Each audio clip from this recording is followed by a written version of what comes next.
Welcome to the Petty Parade. I'm your petty pastor, Rientor. I stay petty, so you don't have to. Elon Musk versus Donald Trump, the fallout of a political alliance. Welcome to the billionaire beef that proves money can't buy impulse control. In this corner we have Elon Musk, Rocket Man, meme monarch, and the only guy who names his kids like iPhone updates. And in the other corner, President Donald Trump, real estate relic turned commander-in-grief, whose blood type is probably Diet Coke. Tonight we go deep, childhoods, lies, apologies, and the wildest custody chart this side of Olympus. Let's start with Elon Reeve Musk, born June 28, 1971, Pretoria, South Africa. Grew up nerdy, got bullied so hard he was hospitalized by 10. While other kids were building Lego castles, he was coding and dreaming of Mars. By 12, he sold a game for $500. Fast forward, he's founding PayPal, SpaceX, Tesla, and about 8 side quests involving AI, tunnels, and blowing up Twitter. Donald John Trump, born June 14, 1946, Jamaica Estates, Queens. Fourth of 5 kids, shipped to military school at 13 to cure his behavior. It didn't. Instead, he learned how to yell, posture, and weaponize loyalty. His dad, Fred Trump Sr., gave him a multi-million-dollar head start and a Manhattan-sized ego. He built towers, casinos, stakes, a fake university, and now he's somehow the sitting president again, despite 2 impeachments and a coup attempt that looked like the worst Renaissance fair ever. Let's pause for what really matters in any petty war of billionaires. Who's out here, populating the Earth like it's a Sims expansion pack? Elon Musk's gene pool breakdown. He has 14 children, yes, 14, with 4 different women. Musk's approach to fatherhood is basically, why stop when you've got a sperm count and a god complex? Nevada Alexander Musk, born in 2002 with his first wife, Justine Wilson, tragically died at just 10 weeks. Vivian Jenner Wilson, formerly Xavier, and Griffin Musk, twins born 2004, also with Justine. Triplets Kai, Saxon and Damien, born 2006, again with Justine. That's 6 kids with Justine, and they had to use IVF. In 2020, Musk and Grimes gave us the birth of XAA12, pronounced either like a keyboard smash or X-Ash. In 2021, they had a daughter via surrogate, Exa Darkseidrel. In 2022, they revealed another child, Techno Mechanicus. Yes, that's a name, not a transformer. Meanwhile, Neuralink exec Shivan Zilis gave birth to twins Strider Sekar Sirius and Azure Astra Alice in 2021. Then came Arcadia in early 2024. Then Selden Lycurgus revealed in 2025. And to round out the family tree from the simulation, conservative influencer Ashley St. Clair gave birth to Romulus Musk in late 2024. In short, Justine Wilson, 6 kids, including 1 deceased. Grimes, 3 kids. Shivan Zilis, 4 kids. Ashley St. Clair, 1 kid. If Musk colonizes Mars, the first 12 people there might all be his children. Now to the Trump dynasty, which looks more like a reality show casting list than a family tree. Donald Trump's offspring, the MAGAverse edition. Trump has 5 children with 3 different women.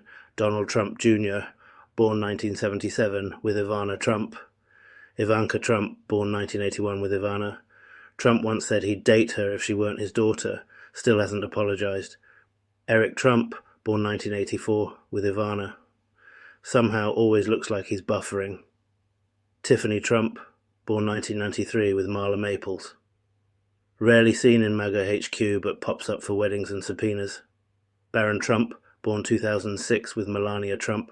He's the only one with a gaming chair in the West Wing. So that's Ivana Trump, 3 kids. Marla Maples, 1 kid. Melania Trump, 1 kid. Combined, the Trump and Musk broods could fill a private island, or a Supreme Court, if we continue down this dystopian path. Now let's revisit the feud. Musk was Team Trump for years.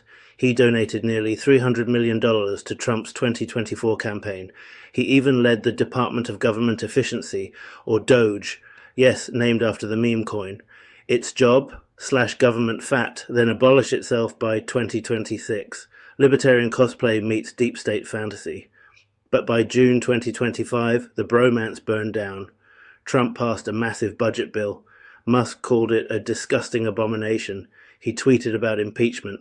Then, like a kid who discovered QAnon, he implied Trump buried Epstein files. Trump, never one to be outdone, clapped back, called Musk a drug addict, said he lost his mind, threatened to rip $22 billion in SpaceX and Tesla contracts out of his hands. The White House launched a review. Tesla's stock crashed. Musk lost $34 billion of net worth in a single week.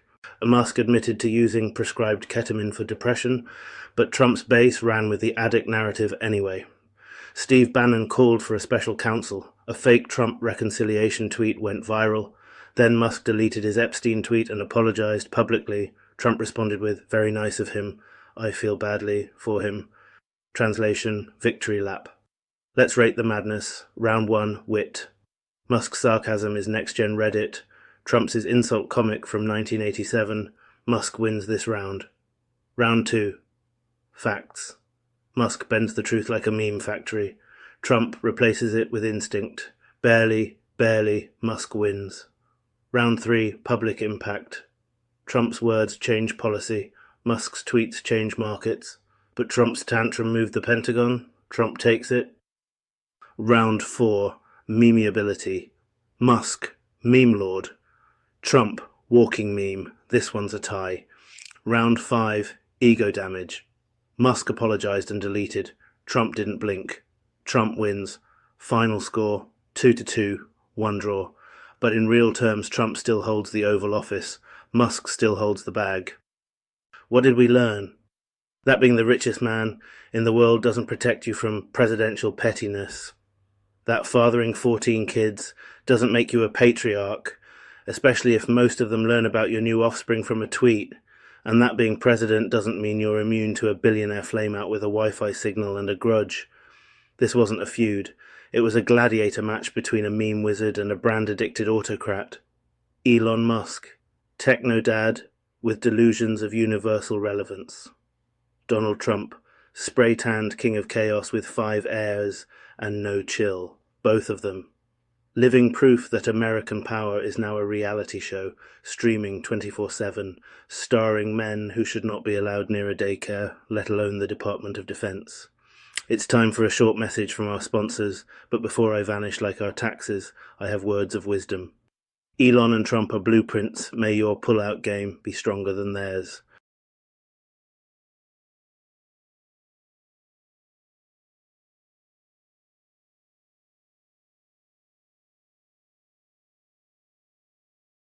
Pause your shadow work. Our sponsors have something deeply performative to sell you. Label lobotomy. Because you paid for the brand, not the thought.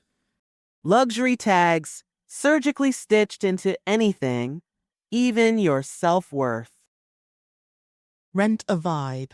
Don't fix your life, just rent the illusion of stability. Comes with one houseplant and a vision board with 0 follow-through.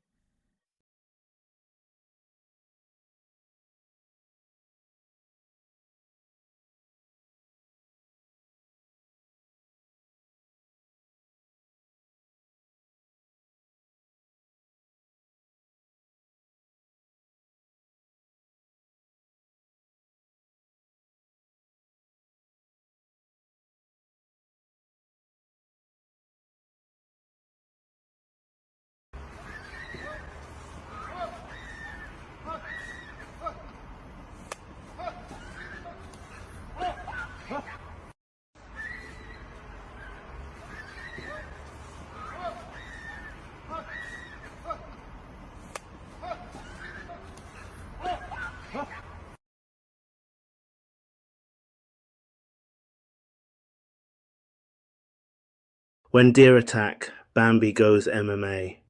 So, picture this. You're out on a peaceful hike, birds are chirping, vibes are immaculate, and then out of nowhere, wham, a deer decides today's the day it's dropping its mixtape of violence straight to your face. That's not a metaphor, that literally happened. A woman in the US got straight up boxed by a deer. No warning, no build-up, just surprise. Hooves to the dome. Nature said, hands? No, sweetie, we use legs here. Now I know what you're thinking. Deer are supposed to be shy, delicate little forest fairies. Disney lied. These creatures are not sipping dewdrops and singing lullabies. They are shredded woodland tanks with anxiety and nowhere to put it. This one in particular, it squared up like it had a vendetta. Full-on back legs up, front legs out, Mayweather form. The kind of stance that says, I don't care what you thought this was. This is my forest, and you are the problem. And the woman, bless her heart, she did what most people would do when approached by a large wild animal, absolutely the worst thing. She didn't back away. She didn't avoid eye contact. She probably smiled and thought, OMG, it's so cute. Ma'am, that is not cute. That's 150 pounds of unpredictable vegan muscle fueled by tree bark and generational rage. You ever see a deer's eyes up close? There's no soul in there, just vibes. Bad ones. The kind that whisper, I will drop kick you into next week if you test me. And she tested it. She tested the patience of an animal that's been hunted, photographed and anthropomorphized since birth. And the deer, it passed the test with a 10-10 roundhouse to the face. And let's be honest, the deer didn't even run afterward. Nah, it strutted off like it clocked into work, did what it had to do, and clocked out. No guilt, no glance back, just hooves down, mission complete. Meanwhile, the woman's left rethinking every decision that led her to that trail. Her ancestors watched that from the beyond like, girl, what were you doing? But here's the part that kills me. This isn't the deer's fault. That animal didn't wake up wanting to commit battery. Humans? We're out here treating nature like a petting zoo. Rolling up on wild animals like we're in a Disney montage. Trying to get selfies. Trying to feed them trail mix. Trying to manifest forest enlightenment. And nature's finally like, I'm not your emotional support woodland creature. This is what happens when we forget that wildlife has the word wild in it. It's not curated for your Instagram reel. It's not here for cuddles. It's not a prop. It's an animal with instincts, territory, and apparently a mean left hook. So let's all take a collective note. Do not walk up to deer. Do not try to pet deer. Do not challenge deer to a sparring match verbally or spiritually. If you see one, admire from a distance. Keep your limbs to yourself. And for the love of all that is untrampled, don't assume you're the main character in a forest fairy tale. You're not Snow White. You're a cautionary tale in gym shorts and Crocs. And if you still don't believe me, roll the footage again. Look at that deer, calm, focused, dead inside. That's not just a deer. That's a message. That's Mother Nature's middle finger. So stay safe, stay humble. And next time you're out there, remember, if it's cute and has hooves, it might also have beef. Like, comment, subscribe, and drop a deer in the comments if you've ever underestimated someone who turned out to be Bambi with hands.